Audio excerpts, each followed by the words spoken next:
Hello everyone. तो आज के हम वीडियो में क्वेश्चन नंबर 20 कर रहे हैं कैश फ्लो स्टेटमेंट का। तो लास्ट वीडियो में मैंने आपको क्वेश्चन नंबर 1 करवाया था, जिसमें हमने कैसे किया था। पहले हमने अकाउंट्स बनाए थे, और वो भी कौन से, जो फिक्स्ड एसेट्स हैं, फिक्स लायबिलिटीज़ हैं, ठीक है। करंट एसेट करंट लायबिलिटीज़ के हमको अकाउंट्स नहीं बनाने हैं, ठीक है। तो वो मैंने आपको उस तरीके से बताया था कि कैसे बनाना है। तो यहाँ पर भी हम पहले वैसे ही बनाएंगे, पर यहाँ पर एडजस्टमेंट काफ़ी ज़्यादा है, तो हम एडजस्टमेंट के थ्रू पहले अकाउंट्स बनाएंगे, ठीक है।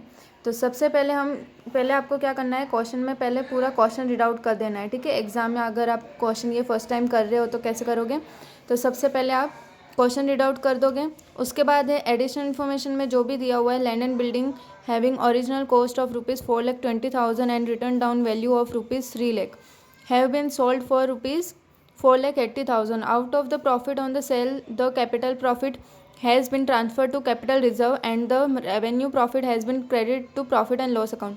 तो यहाँ पे हमें लैंड एंड बिल्डिंग का पहले अकाउंट बनाना है, ठीक है। तो हम सबसे पहले लैंड एंड बिल्डिंग का बना लेते हैं, फिर मैं आपको ये समझा दूंगी कि इसमें क्या करना है।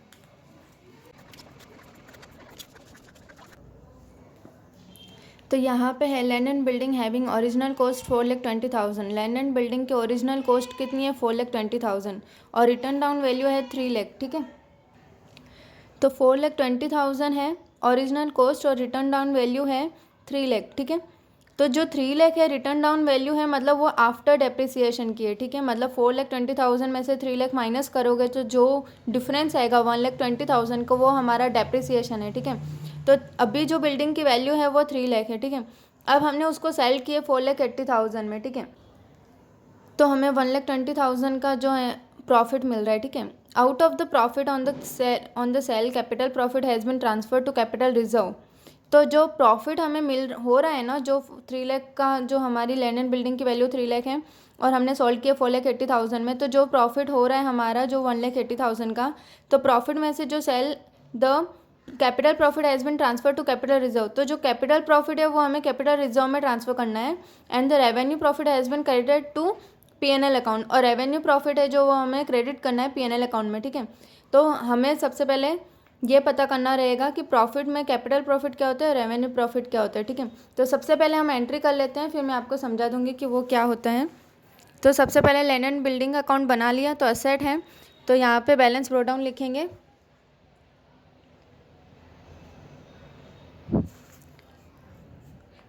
$12,30,000 बैलेंस कैरी डाउन 8,40,000। उसके बाद है सोल्ड किया है, तो सोल्ड की तो हम डायरेक्ट एंट्री कर लेंगे 4,80,000, ठीक है। आप यहाँ पे बैंक अकाउंट लिख के भी फिर सोल्ड लिख सकते हो, ठीक है। उसके बाद है डेप्रिसिएशन की, कितना डेप था, तो डेप भी आपका यहाँ पे आ जाएगा क्रेडिट में 1,20,000, ठीक है।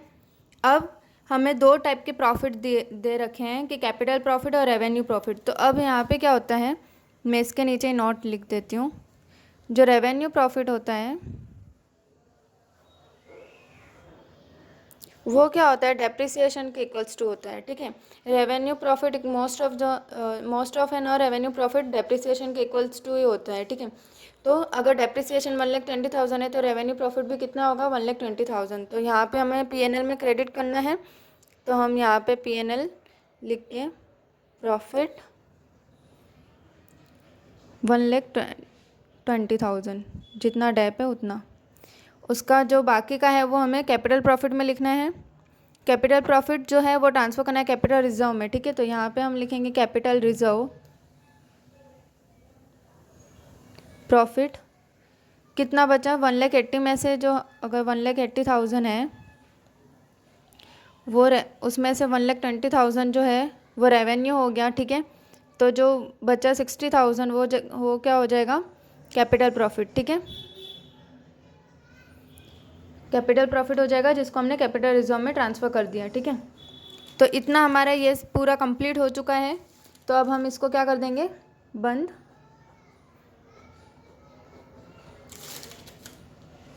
$4,80,000 प्लस 1,20,000 प्लस 8,40,000 14,40,000 माइनस करेंगे 12,30,000 माइनस 60,000 माइनस 1,20,000। तो अगर 30,000 का जो डिफरेंस आ रहा है यहाँ पे, तो अगर यहाँ पे डिफरेंस आ रहा है तो वो हमारा क्या हो जाएगा, परचेस किया है हमने, ठीक है। तो जैसा कि मैंने आपको बताया था, यहाँ पे बैंक अकाउंट लिख के सेल भी लिख सकते हो, यहाँ पे भी बैंक अकाउंट लिख के सेल परचेस लिख दोगे। और अगर आपको डायरेक्ट परचेस लिखना हो तो वो भी कोई दिक्कत नहीं है, ठीक है। अब है next, machinery costing 5,10,000 was purchase during the year. तो अब हम मशीनरी का अकाउंट बना देंगे, ठीक है। तो इसमें भी हम सबसे पहले बैलेंस ब्रॉट डाउन लिख देंगे, 3,60,000 बैलेंस कैरी डाउन 7,80,000, ठीक है। अब मशीनरी कॉस्टिंग 5,10,000 है, हमने परचेस किया है 5,10,000 की मशीनरी, तो हम यहाँ पे लिख देंगे। बैंक अकाउंट या कैश अकाउंट कुछ भी लिख सकते हो, परचेस 5,10,000, ठीक है। तो अब हमारा डिफरेंस यहाँ पे आएगा, सिंपली हमें दिख ही रहा है, 3,60,000 प्लस 5,10,000, तो यहाँ पे आ जाएगा टोटल 8,70,000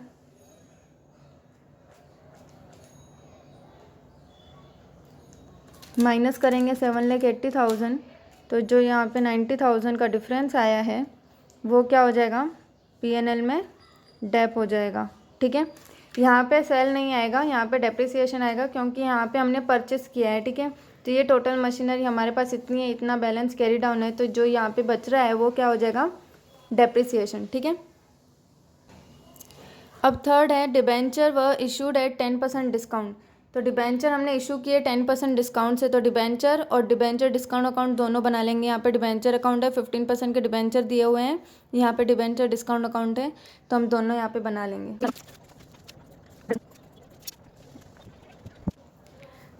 अब हम इसका बैलेंस ब्रोड डाउन पहले लिख देंगे। तो यहाँ पे लाइबिलिटीज़ में डिबेंचर होते हैं, तो इसका जो बैलेंस ब्रोड डाउन होगा वो क्रेडिट साइड में आएगा। तो बैलेंस ब्रोड डाउन यहाँ पे हमारा बैलेंस ब्रोड डाउन कुछ भी नहीं दिया हुआ है, तो हम यहाँ पे डैश कर देंगे, बैलेंस कैरी डाउन लिखेंगे, 6 लाख है।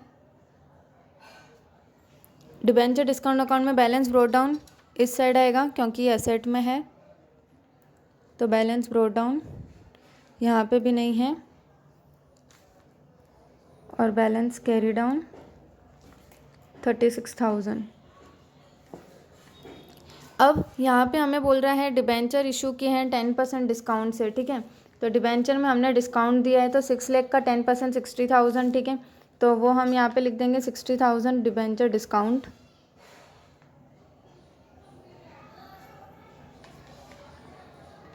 $60,000 का, ठीक है। और हमने डिस्काउंट दिया है, तो ये वाला जो एंट्री है वो यहाँ पे भी डिस्काउंट में भी कर देंगे, डिबेंचर डिस्काउंट डिबेंचर अकाउंट, क्योंकि डिबेंचर डिस्काउंट में हम वही सेम नाम नहीं लिख सकते, यहाँ पे डिस्काउंट आ जाएगा। डिबेंचर अकाउंट से हमने लाया डिस्काउंट, ठीक है, 60,000। अब इसका डिफरेंस निकालेंगे,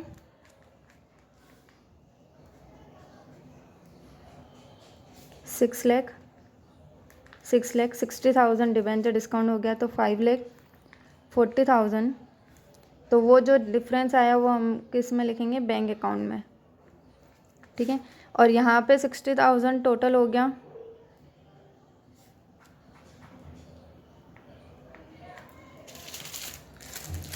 तो 60,000 माइनस 36,000, 24,000 का जो डिफरेंस आया वो हम लिखेंगे P&L अकाउंट में, ठीक है। अब फोर्थ है the company issued bonus share to the existing share holders by capitalizing required sum from general reserve in the proportion 5:2। तो कंपनी जो इशू करी है, बोनस शेयर इशू करी है, ठीक है, एक्सिस्टिंग शेयर होल्डर्स को, ठीक है। Capitalizing require sum general reserve proportion क्या कितना रखा है, 5:2। तो हम अभी यहाँ पे इक्विटी शेयर का बना लेंगे, और जनरल रिजर्व दिया हुआ है तो जनरल रिजर्व का भी अकाउंट हम बना लेंगे।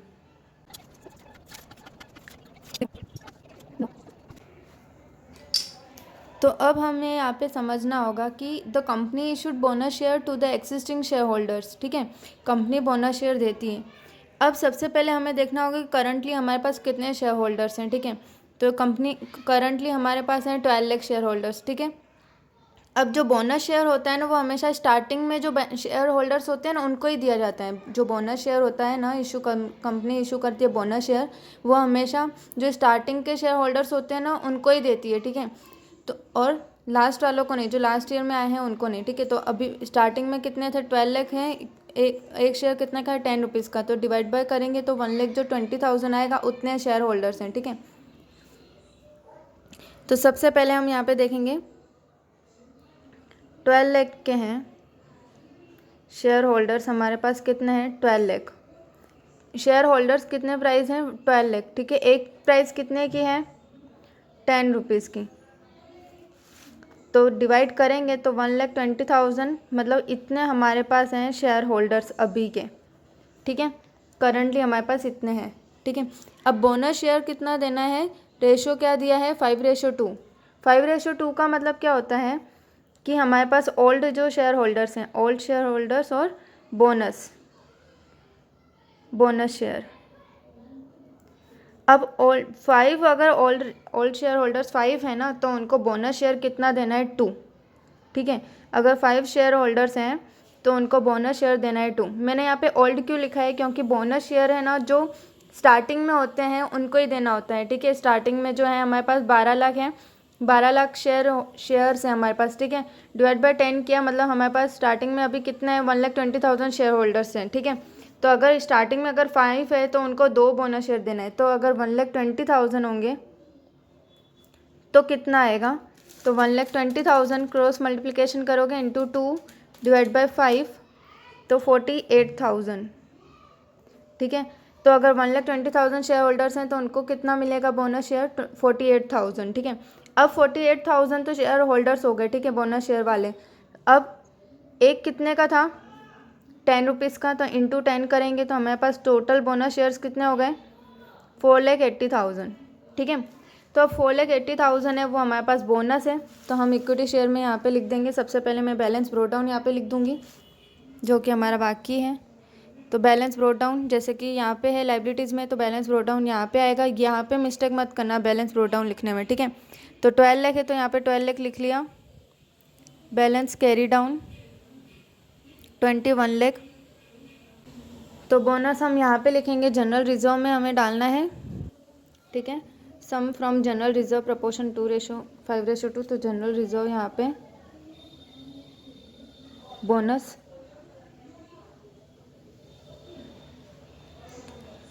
4,80,000, ठीक है। तो अब यहाँ पे अब ये है 21 लाख। तो 21 लाख यहाँ पे लिखेंगे।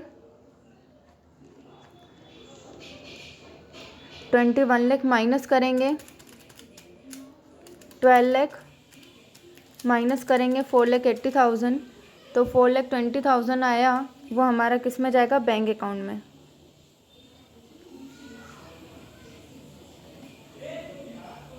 ठीक है।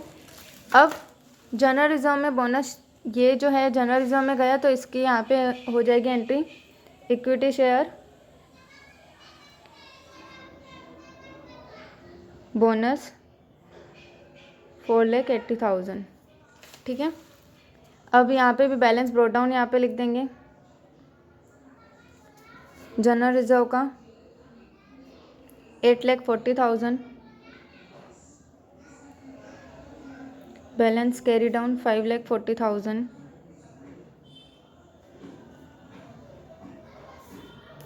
अब यहाँ का बैलेंस ज़्यादा है, ठीक है।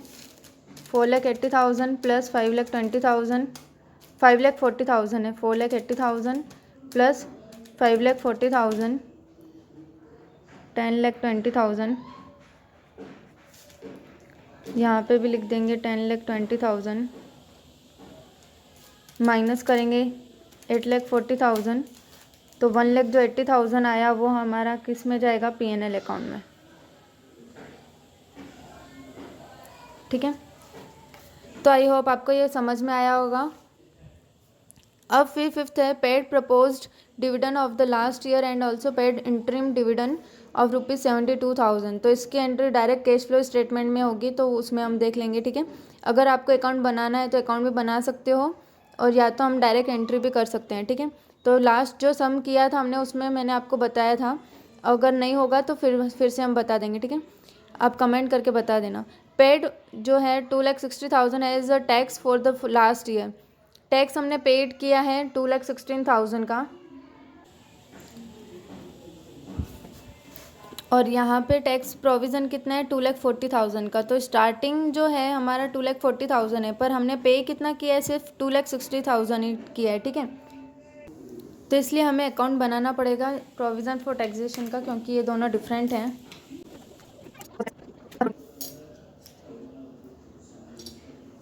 $2,40,000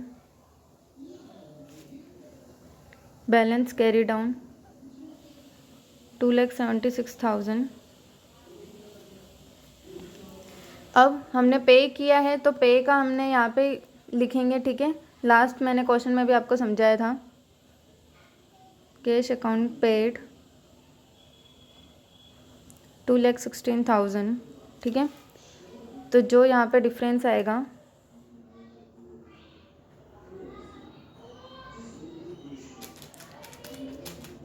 $2,60,000 प्लस 2,76,000 4,92,000 माइनस करेंगे 2,40,000, तो 2,52,000 का जो डिफरेंस आएगा वो हमारा किस में जाएगा, P&L अकाउंट में। तो यहाँ पे हमारा सारा हो गया है।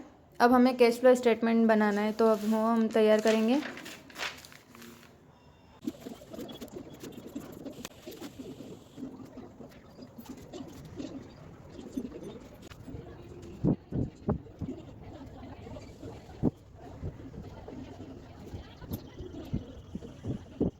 तो यहाँ पे मैंने लिखा है A cash flow from operating activities, उसमें हम ऐड करेंगे जो भी हमारे जो कैश आइटम्स होंगी, ठीक है, और लेस करेंगे जैसे कि profit from land and building या फिर कुछ भी, ठीक है। उसके बाद है यहाँ पे operating profit before working capital, यहाँ पे टोटल। उसके बाद है चेंजेस वर्किंग कैपिटल, तो जो भी चेंजेस होंगे वर्किंग कैपिटल में वो ऐड करेंगे, यहाँ पे लेस करेंगे। मैंने आपको बता दिया है कि क्या ऐड करेंगे और क्या लेस करेंगे। तो अगर कोई भी डिक्रीज़ हो रही है करंट एसेट तो वो यहाँ पे ऐड में करेंगे, ठीक है। और अगर कोई भी करंट लाइबिलिटीज़ डिक्रीज़ हो रही है तो हम लेस करेंगे, ठीक है। उसके बाद है टैक्स पेड, जो हमने टैक्स पेड किया है वो माइनस करना है, और यहाँ पे टोटल नेट कैश फ्लो आ जाएगा, वो तब लिखेंगे। उसके बाद है बी,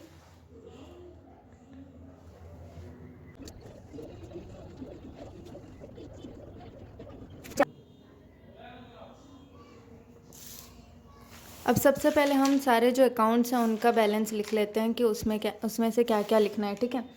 तो सबसे पहले हमने सोल्ड किया था मशीन लैंड एंड बिल्डिंग, ठीक है, 4,80,000 में। तो जैसा कि मैंने आपको पहले ही समझा दिया कैश फ्लो स्टेटमेंट में जो भी हमने सोल्ड किया है तो वो हम यहाँ पे लिखेंगे, ठीक है।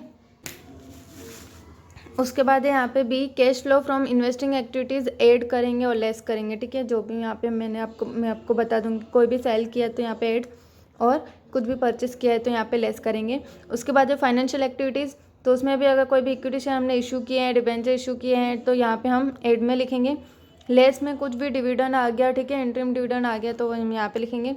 उसके बाद है इन तीनों का जो भी प्लस होगा, जो भी मेन जो आएगा नेट कैश फ्लो यहाँ पे और यहाँ पे, वो तीनों प्लस करेंगे। यहाँ पे ओपनिंग कैश बैलेंस, यहाँ पे जो क्लोजिंग होगा वो लिखेंगे, ठीक है, जो बुक में ही दिया हुआ होगा। अब हम यहाँ पे स्टार्ट करते हैं। अब सबसे पहले हम सारे जो अकाउंट्स हैं उनका बैलेंस लिख लेते हैं कि उसमें से क्या क्या लिखना है, ठीक है। तो सबसे पहले हमने सोल्ड किया था मशीन लैंड एंड बिल्डिंग, ठीक है, 4,80,000 में। तो जैसा कि मैंने आपको पहले ही समझा दिया कैश फ्लो स्टेटमेंट में जो भी हमने सोल्ड किया है तो वो हम यहाँ पे लिखेंगे, ठीक है, इन्वेस्टिंग एक्टिविटीज़ में ऐड में, ठीक है। तो हम यहाँ पे लिखेंगे लैंड एंड बिल्डिंग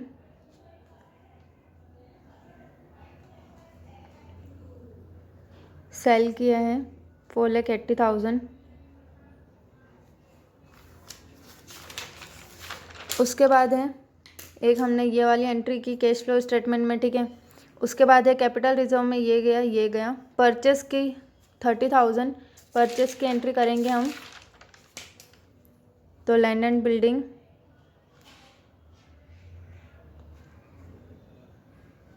परचेस 30,000, ठीक है। उसके बाद है डेप, तो डेप की एंट्री हम करेंगे यहाँ पे cash flow from operating activities में, ठीक है। तो सबसे पहले यहाँ पे मैं लिख दूँगी डेप,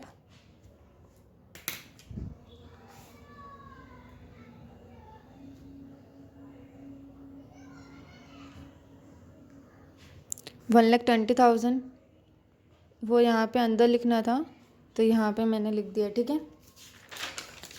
उसके बाद है इसमें ये सारी एंट्रीज हो गई। अब है मशीनरी, तो मशीनरी में हमने क्या किया है, परचेस किया है, तो पहले परचेस की एंट्री होगी और फिर डेप्रिसिएशन की भी।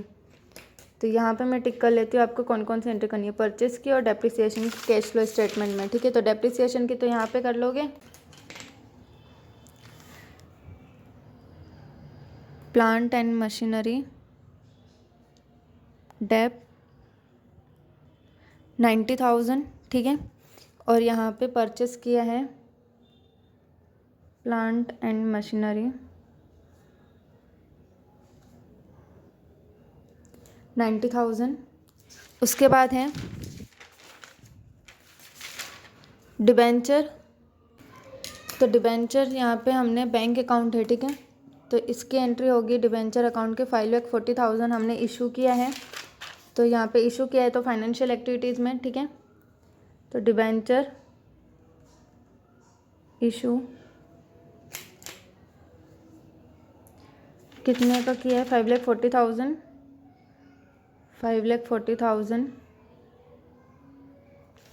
उसके बाद है डिबेंचर डिस्काउंट, तो डिबेंचर हमने डिस्काउंट P&L अकाउंट में 24,000 इतना आएगा, तो ये हमारा जो है वो यहाँ पे लिखोगे, ठीक है।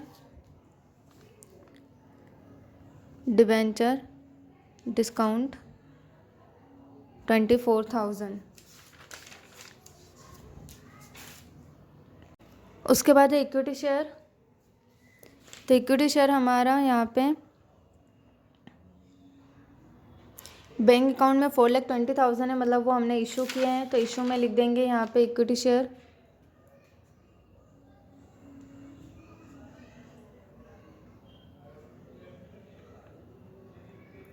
4,20,000। उसके बाद है जनरल रिजर्व, यहाँ पे हमने एक एंट्री की 4,20,000 की, ठीक है। उसके बाद है जनरल रिजर्व, तो जनरल रिजर्व में P&L में जाएगा, ये P&L लिखा हुआ है 1,80,000, तो P&L है तो वो यहाँ पे आएगा।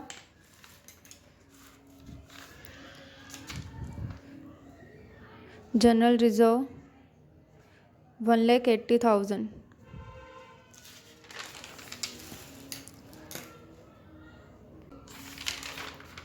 अब हमारा यहाँ पे सारे अकाउंट्स की हमने एंट्री कर ली है, अब यहाँ से बाकी है, ठीक है।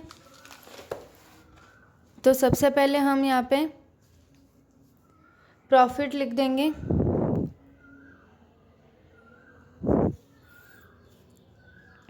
तो प्रॉफिट क्या करेंगे, P&L अकाउंट जो यहाँ पे दिया हुआ है 3,60,000 है और 4,50,000 है, तो हम क्या करेंगे, अगर लाइबिलिटीज़ में दिया है तो क्लोजिंग माइनस ओपनिंग, ठीक है। तो 4,50,000 में से 3,60,000 माइनस करेंगे,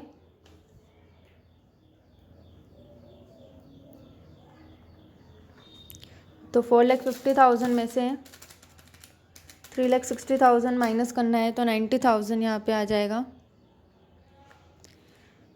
उसके बाद है P&L हमारा हो गया, इक्विटी शेयर हमारा हो चुका है, जनरल रिजर्व हमारा हो चुका है, कैपिटल रिजर्व 60,000 उसकी भी हमने सारी एंट्री कर ली थी 60,000 की, ठीक है। उसके बाद है 15% डिबेंचर की भी हमें एंट्री कर ली है। अब क्रेडिटर्स हैं 2,70,000, 3,60,000, तो अब ये हमारा क्या हो जाएगा, working changes in working capital में आएगा, ठीक है। तो जैसा कि मैंने आपको बताया था, अगर करंट असेट में डिक्रीज़ हो रहा है तो यहाँ पे आएगा, अगर करंट लाइबिलिटीज़ में डिक्रीज़ हो रहा है तो लेस में आएगा, ठीक है। तो ये हमारी क्या है, करंट लाइबिलिटीज़ हैं क्रेडिटर्स, और उसमें क्या लायबिलिटीज़ क्या हो रही है, इंक्रीज़ हो रही है, तो ऐड में लिखेंगे उसका उल्टा, ठीक है। अगर करंट एसेट डिक्रीज़ हो रहा है तो यहाँ पे करंट लायबिलिटीज़ इंक्रीज़ हो रही है तो भी ऐड में, ठीक है। तो यहाँ पे क्रेडिटर्स 2,70,000 में से 3,60,000 माइनस 2,70,000 90,000 हम यहाँ पे लिखेंगे। उसके बाद है बिल्स पेएबल 2,40,000 1,08,000, तो डिक्रीज़ हुआ है, करंट लायबिलिटीज़ में डिक्रीज़ हुआ है, तो यहाँ पे आएगा 2,40,000 माइनस 1,08,000, तो 1,32,000। तो बिल्स पेएबल डिक्रीज़ हुआ है 1,32,000। उसके बाद है प्रपोज डिविडेंड 2,10,000 है और 3 लाख है, ठीक है। और डिविडेंड का यहाँ पे भी हमारा बाकी था paid propose dividend last year and also paid interim dividend 72,000।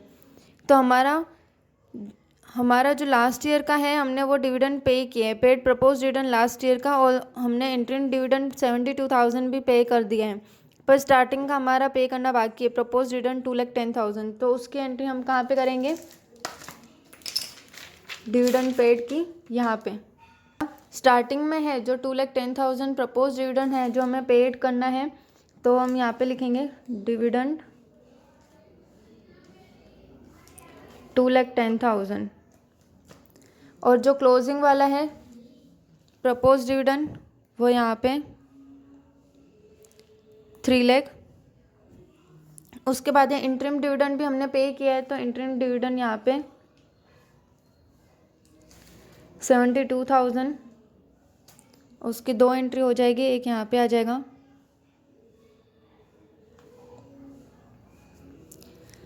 तो प्रपोज डिविडेंड का भी हमने एंट्रीज कर ली।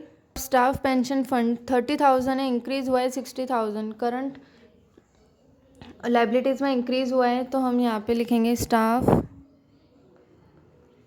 पेंशन फंड, तो 30,000 इंक्रीज हुआ है, तो यहाँ पे 30,000, ठीक है। उसके बाद है असेट में गुडविल दिया हुआ है 3 लाख है और 2,82,000 है, ठीक है। तो गुडविल, अगर गुडविल का अकाउंट बनाओगे तो भी आपका जो डिफरेंस आएगा तो वो आपको यहाँ पे ही लिखना है, ठीक है। तो यहाँ पे डायरेक्टली हमारा बिना अकाउंट के भी हम देख सकते हैं कि डिफरेंस जो भी है तो वो हम यहाँ पे माइनस करके लिख लेंगे। आपको अकाउंट बना के लिखना हो तो अकाउंट बना के भी लिख सकते हो। 18,000, तो गुडविल रिटर्न ऑफ 18,000। उसके बाद लैंड एंड बिल्डिंग हमने कर दिया, प्लांट एंड मशीनरी भी हो गया। इन्वेस्टमेंट 1,20,000 और 3 लाख है।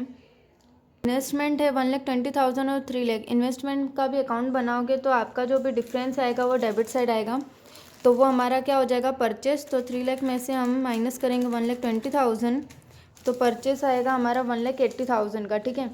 तो वो भी हम यहाँ पे लिख देंगे इन्वेस्टमेंट परचेस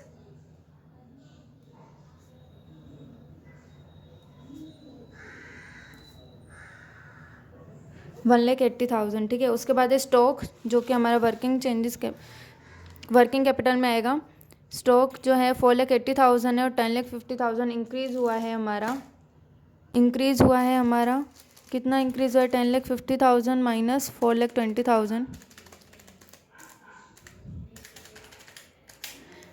6,30,000 का। तो स्टॉक की यहाँ पे मैं एंट्री कर दूँगी, स्टॉक 6,30,000। उसके बाद है डेटर्स 4,80,000 है, वो भी इंक्रीज़ हुए हैं तो वो भी यहाँ पे आएंगे, तो मैं यहाँ पे ऊपर लिख ले रही हूँ डेटर्स 9,48,000 माइनस 4,80,000 4,68,000। उसके बाद है बिल रिसीवेबल 78,000 है, 2,52,000 ये भी इंक्रीज़ हुआ है 1,74,000। तो यहाँ पे मैं लिख देती हूँ बिल रिसीवेबल 1,74,000, ओके। उसके बाद है बैंक एंड कैश, तो ओपनिंग होगा वो यहाँ पे लिखोगे 3,60,000, जो ओपनिंग होगा वो यहाँ पे लिखेंगे 3,60,000 और क्लोजिंग होगा 3,36,000 वो यहाँ पे लिखेंगे। क्लोजिंग ये जो भी कैलकुलेशन करे वो यहाँ पे मैच होना चाहिए, ठीक है। अब है प्रिलिमिनरी एक्सपेंसेस। बैंक हो गया, ओपनिंग यहाँ पे लिख दिया, क्लोजिंग यहाँ पे। Preliminary expenses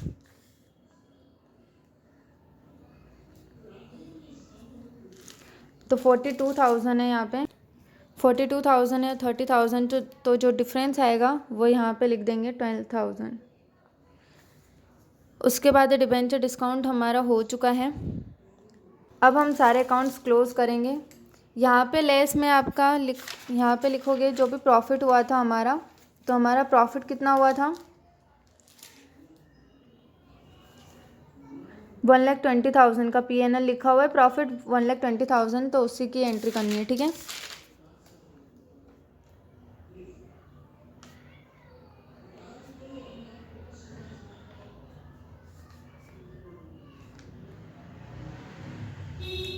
$1,20,000।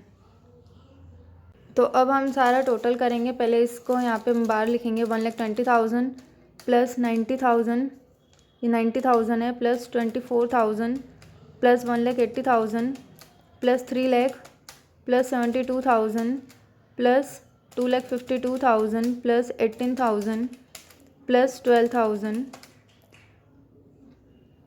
तो 10,68,000 माइनस करेंगे 1,20,000 तो 94,000, 9,48,000 आ जाएगा। तो 9,48,000 यहाँ पे लिखेंगे और इन दोनों का प्लस करेंगे 90,000, तो 10,38,000 यहाँ पे हमारा आ जाएगा operating profit before working capital. अब इसका हम टोटल करेंगे।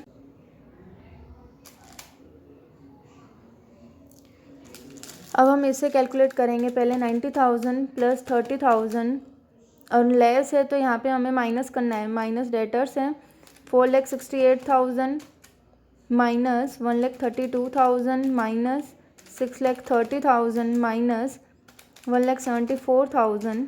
तो इसका हमारा जो आया, इसका यहाँ पे मेरे पास जगह नहीं थी तो मैं यहाँ पे लिख रही हूँ 12,84,000। अब ये दोनों प्लस करेंगे, ये और ये, ठीक है। 12,84,000 माइनस का आया है तो माइनस लिखोगे और प्लस करोगे तो वो ऑटोमेटिक अपने आप माइनस हो जाएगा, ठीक है। 2,46,000 तो यहाँ पे टैक्स पेड में यहाँ पे ऊपर लिखना है क्योंकि इन दोनों का है ये, ठीक है, टोटल। तो 2,46,000 ये इन दोनों का टोटल है, ठीक है। अब ये वाला अलग से माइनस करना होगा 2,16,000, तो 4,62,000 आएगा। माइनस करोगे तो ऑटोमेटिक प्लस हो जाएगा, ठीक है। तो जो हमारा आया 4,62,000 वो आपका आएगा नेट कैश फ्लो, ठीक है। तो वो यहाँ पे मैं लिख लेती हूँ A net cash flow from operating activities, ठीक है। तो आई होप आपको ये समझ में आया होगा कि 4,62,000 कैसे आया, ठीक है। अगर नहीं आए तो आप पूछ सकते हो कमेंट करके।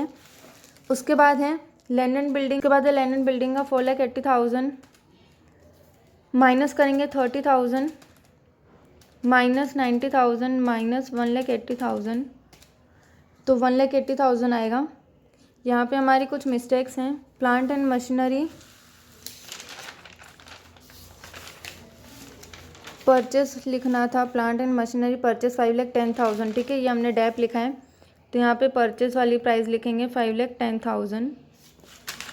अब हम करेंगे 4,80,000 माइनस करेंगे 30,000 माइनस 5,10,000 माइनस 1,80,000, तो माइनस का 2,40,000 आएगा।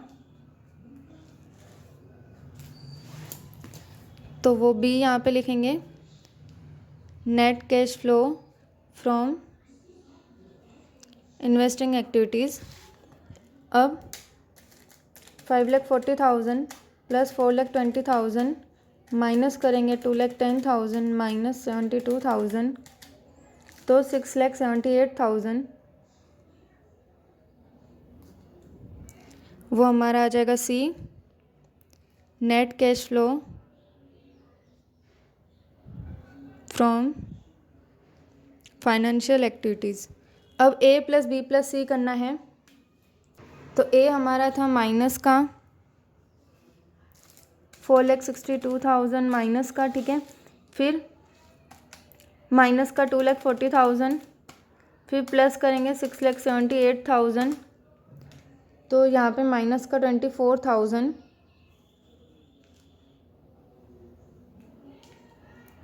और उसमें प्लस करेंगे 3,60,000 तो ये हमारा टोटल आ जाएगा 3,36,000, ठीक है। तो आई होप आपको ये क्वेश्चन समझ में आया होगा कि किस तरीके से हमने ये किया। Okay, thank you.